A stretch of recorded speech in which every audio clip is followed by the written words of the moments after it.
Hi and welcome everyone. I decided after my last haste test that I would now test the fighting strengths of every character and find out who is the strongest, and rank everyone in order.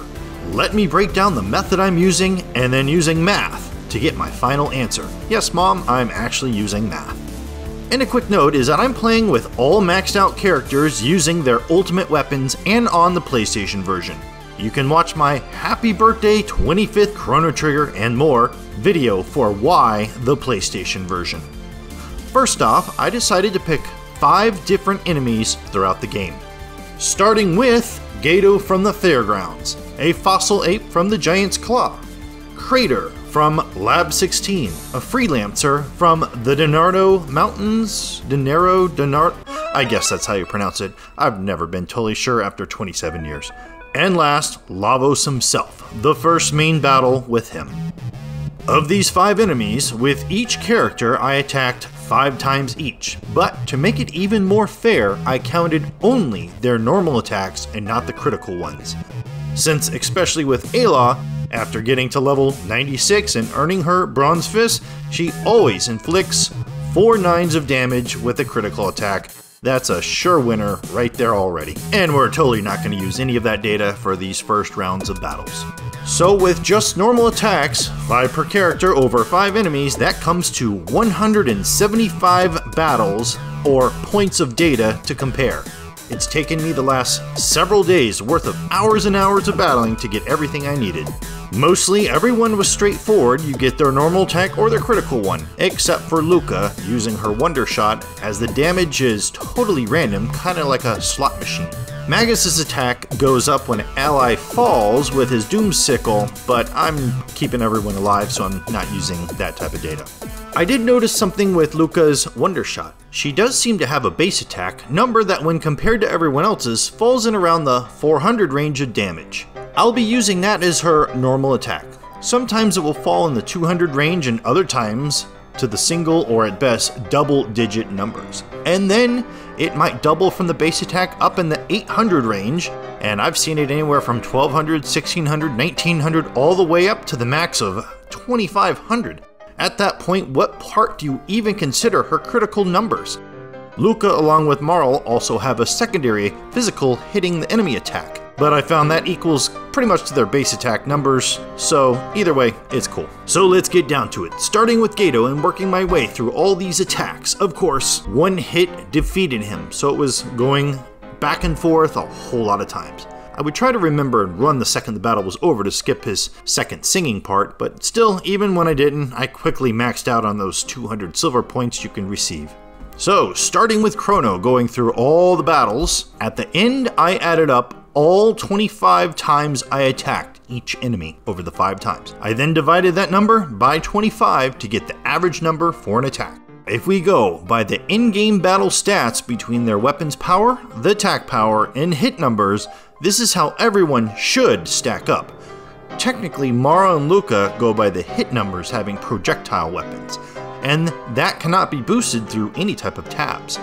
With Chrono and Ayla's weapon, numbers being only 1 number apart, I expected them to have pretty close attack numbers. Although their hit numbers are pretty different, with Chrono at 37 and Ayla 80, but will that make a huge difference? Well, here goes, let's see. And of course, at the top is Ayla with 853.08 average non-critical battle attack damage. Our second in place is of course Chrono at 526.48, which is far less than I was expecting. I can't think that the hit number bounces Ayla's attack so much higher. There might be some hidden numbers that can only be found if you crack into the coding of the game, which I have no idea how to do. Anyways, coming in at third is Glenn himself, also known as Frog, and only just barely trailing Chrono at 514.88. Next is Magus with 472.52. Robo right under him at 470.44. Luca at 428.48. And as expected, the one and only Princess Nadia, Miss Marl herself, coming in at 308.48. And there you go. I've always found Ayla to be a very valuable player as she hits hard and can steal items.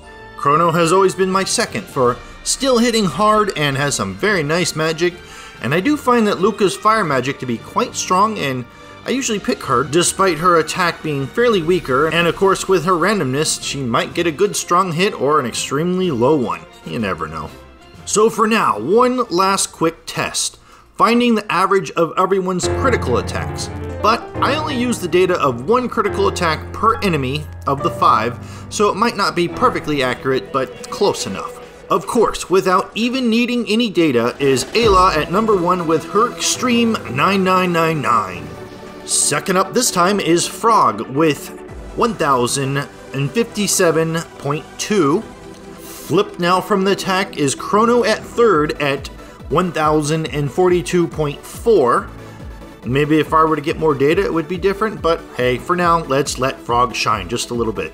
Magus is next at 958.4, Robo with 918.4, Marl with the lowest of 615.6, and then there's Luca.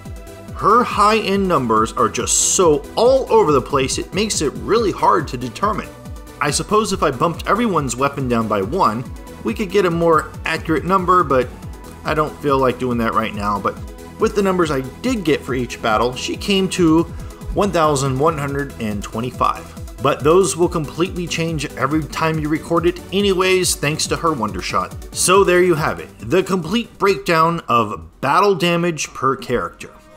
So that of course now leaves us with the strongest magical users and how they stack up. Stay tuned for Battle Test Part 2, Magic